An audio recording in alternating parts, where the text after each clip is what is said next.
This video deals with traumatic scenarios that are not for the faint-hearted. It also contains spoilers and viewer discretion is advised.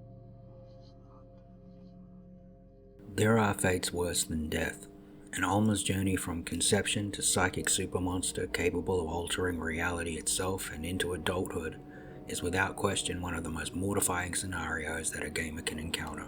A story that goes beyond the abuse of a child and then her children, and beyond most kinds of evil or depravity, and all in the name of making a point for cold, soulless corporate science.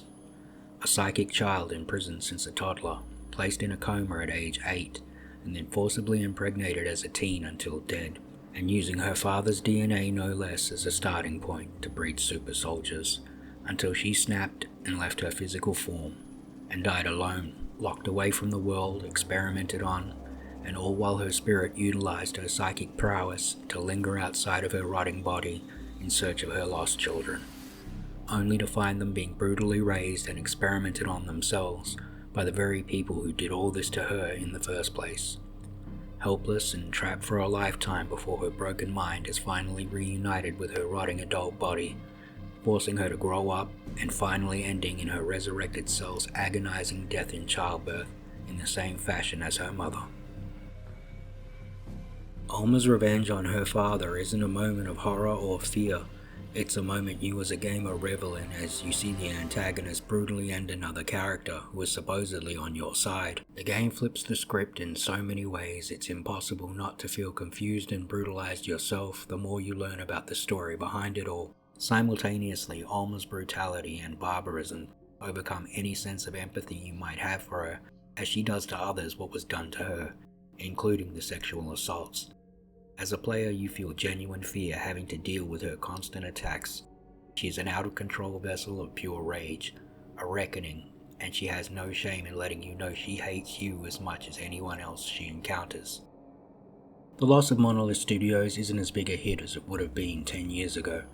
In an industry struggling to remember what gaming is even about anymore, it barely feels out of place, but it is the studio behind one of the most legendary single-player shooters of all time. If only for the fact its enemy AI is still regarded as being one of the best ever created, even to this day.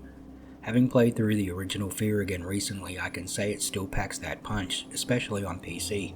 So I thought I would take a moment to go over what made F.E.A.R such a good game to play in the first place. It was, at the time, an innovative, imaginative shooter riding the wave of pale-faced little girls with long black hair and horror films that were just making their way to Western audiences, with remakes such as The Ring and The Grudge.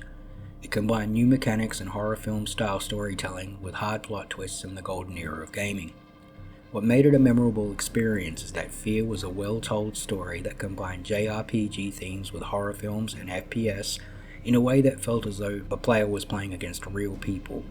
You could quickly find yourself being wrecked in an artificial lobby while being chased down by the ghost of your homicidal mother, who as it turns out was in fact the real victim in all this, while your crazy brother ate people's body parts and goaded you into murdering him. Not that any of that was known to the player when they started their journey.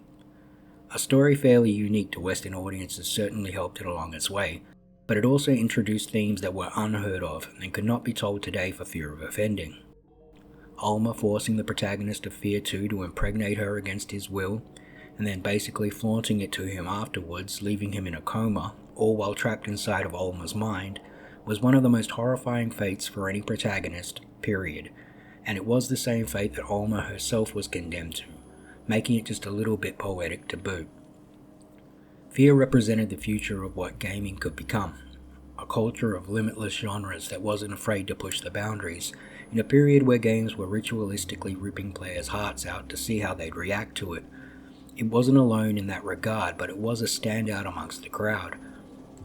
The franchise's lore heads are well versed enough in knowledge to rival those of the Nier universe, and it's difficult not to get drawn down the rabbit hole of such a terrifying tale.